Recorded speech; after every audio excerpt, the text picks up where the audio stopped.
Alright everyone, I am in Northeast Philly on the Roosevelt Boulevard, and things are fairly quiet and clean today here in Northeast Philly. I don't know why. It feels like it's the calm before the storm. Anyway, this video is Valveoline, Mobil 1, Walmart,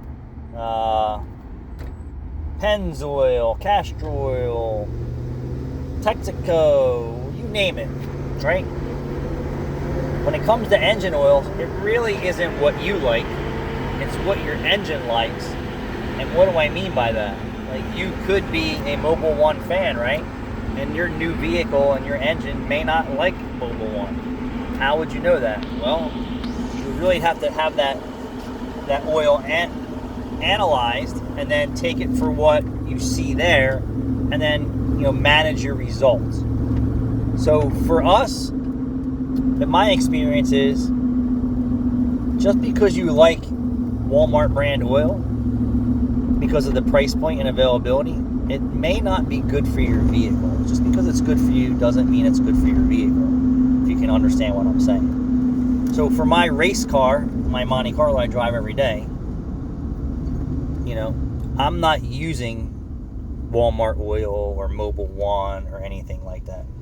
I'm using Lukas racing oil that has a different ad pack and then a lot of different things. And I'm also using Lukas oil stabilizer in that car too.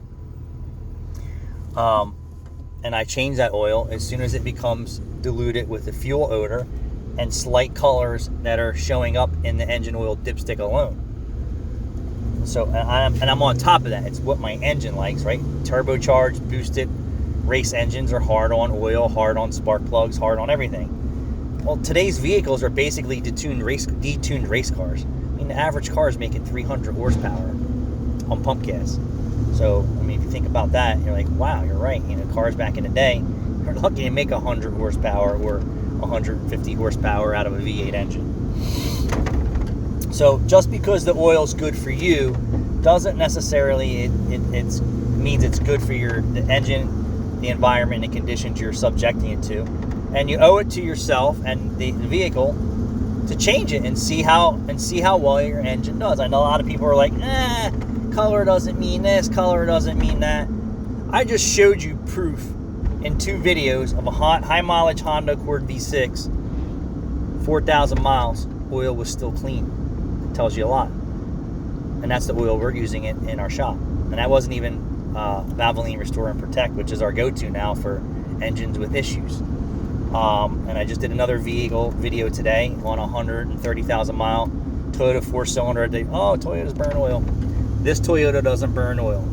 Why? Because the customer is maintaining it properly. He's not waiting for the oil to become black and sludgy and leave deposits behind. He's servicing it before it can do that. Remember, the oil is holding deposits in suspension.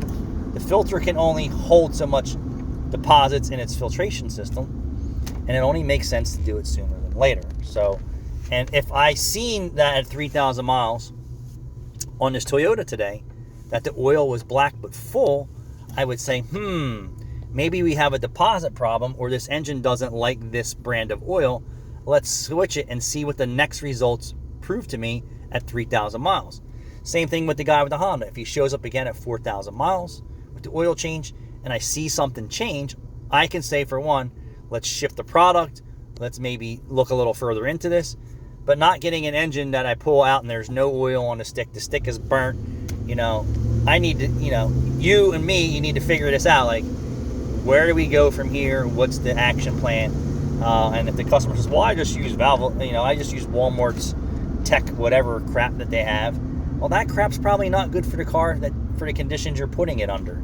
So it really comes down to, what does the engine like, not what you like. And the only way that you're going to tell that is, one, visually inspect it. Like I'm saying, use your visual. Say, hey, whoa, I just changed this oil and it's black already. Something's wrong. I need to, clean this up. And we're excluding diesel, so sorry, diesel guys. I did 1,000 miles and it's black already. Is this how disgusting the inside of my engine is because of the way that I've been treating it? Most cases it is. And you clean that up until you get get it clean, and then you keep an eye on it, or say, oh, this oil's not doing its job as well as maybe